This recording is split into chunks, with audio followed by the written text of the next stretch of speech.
آج کی اس ویڈیو میں بات کریں گے ہاروت و ماروت کون تھے، بابل کا کنواں کہاں ہے اور ہاروت و ماروت کا جادو کس طرح کا تھا۔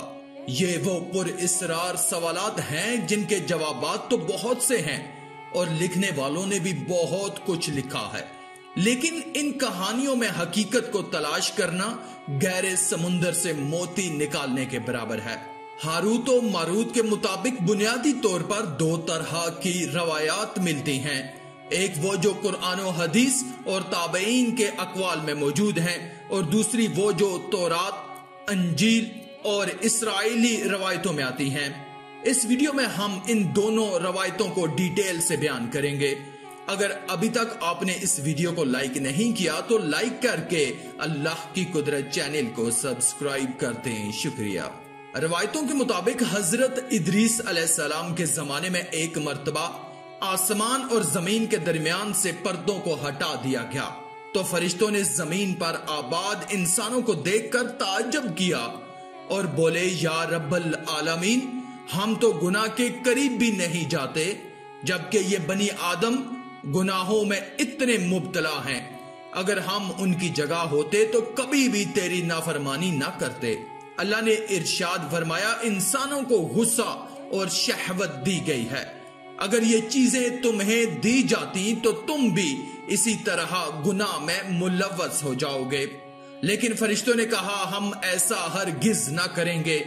لہٰذا اللہ کے حکم سے فرشتوں نے اپنی جماعت میں سے دو بہترین اور اطاعت گزار فرشتوں کو چن لیا، جن کا نام ہاروت اور ماروت تھا۔ اللہ نے ان دونوں فرشتوں میں انسانی فطرت اور شہوت ڈال کر دنیا میں بھیجا۔ وہ شہر بابل میں دو خوبصورت انسان بن کر آئے اور قاضی کے کام پر مقرر ہو گئے، جہاں وہ لوگوں کے درمیان فیصلے کیا کرتے تھے۔ ایک دن ان کے پاس ایک عورت اپنا مقدمہ لے کر آئی کہ اس کا شوہر اسے بہت پریشان کرتا ہے۔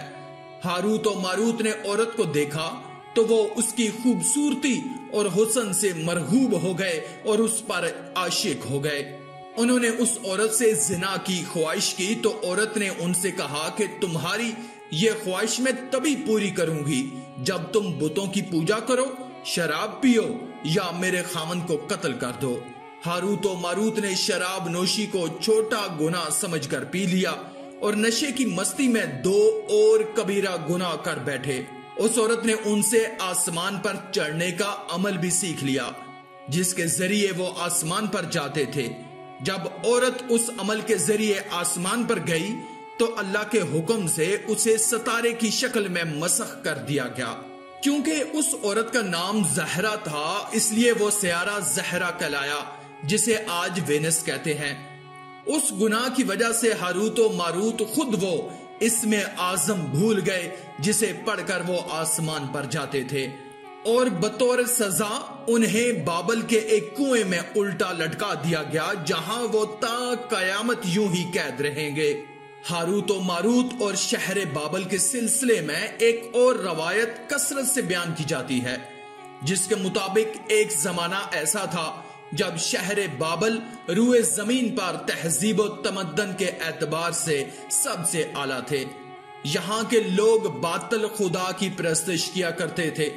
یہ لوگ اپنی قسمت ان سے وابستہ سمجھتے تھے، اس لیے علم نجوم اور علم فلکیات میں بڑے ماہر تھے۔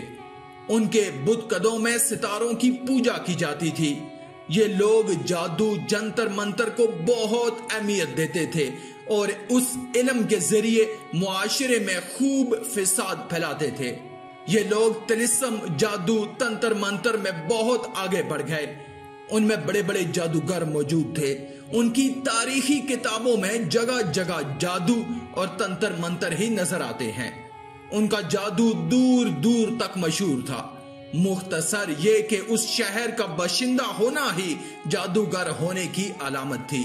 جب حضرت سلیمان علیہ السلام کی حکومت آئی تو آپ نے اس شہر کے لوگوں کو اس عمل سے روکا اور ان کی سحر اور جادو کی کتابوں کو ایک جگہ جمع کر کے اپنی عظیم کرسی کے نیچے دفن کر دیا، تاکہ اس فتنہ انگیز علم کا جڑ سے خاتمہ ہو جائے۔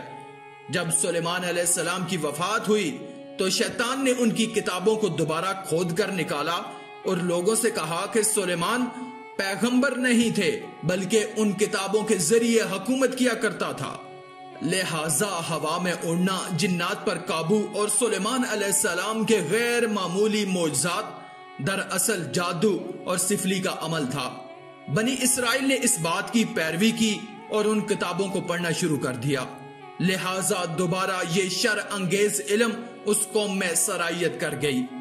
اللہ نے سلیمان علیہ السلام پر لگائے گئے الزام اور تہمت کی نفی کرتے ہوئے سورہ بقرہ میں فرمایا ہے، اور انہوں نے اس چیز کی پیروی کی جو شیطان سلیمان کے بادشاہت کے وقت پڑھتے تھے، اور سلیمان نے کفر نہیں کیا تھا لیکن شیطانوں نے ہی کفر کیا، لوگوں کو جادو سکھاتے تھے، اور اس چیز کی بھی جو شہر بابل میں ہاروت و ماروت 2 فرشتوں پر اتارا گیا، اور وہ کسی کو نہ سکھاتے تھے جب تک یہ نہ کہہ دیتے کہ ہم تو صرف آزمائش کے لیے ہیں، تو کافر نہ بن۔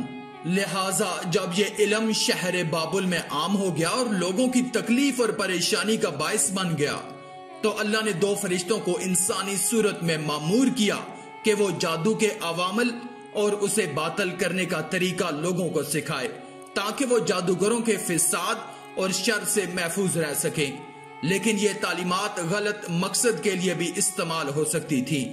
حالانکہ وہ فرشتے لوگوں کو تنبیہ بھی کرتے اور ان کے لیے صراحتاً کہتے تھے کہ یہ تمہارے لیے ایک طرح کی آزمائش ہے، لیکن پھر بھی وہ لوگ ایسے کاموں میں پڑ گئے جو انسانوں کے لیے ضرر اور نقصان کا باعث ہے۔ بعض عربی داستانوں میں اس کنویں کا ذکر بھی ملتا ہے جہاں لوگ پہنچے اور ہاروت و ماروت سے ملاقات کی اور جادو کا علم بھی سیکھا، لیکن بعض مورخین کا کہنا ہے کہ عراق کے شہر حلا کے قریب ایک کھنڈر میں موجود قدیم کنواں ہے جہاں سے بابل کی سرحد شروع ہوتی ہے۔ بہرحال اس واقعے سے یہ سبق ملتا ہے کہ جادو ایک شرکیہ عمل ہے، اللہ ایسے برے اعمال سے بچائے، آمین یا رب العالمین۔ آج کی اس ویڈیو میں تھا بس اتنا ہی۔ مزید اسلامی ویڈیوز حاصل کرنے کے لیے اللہ کی قدرت چینل کو سبسکرائب کر دیں اور ساتھ میں موجود بیل کے آئیکن کو دبا کر آل پر کلک کر دیں۔ شکریہ۔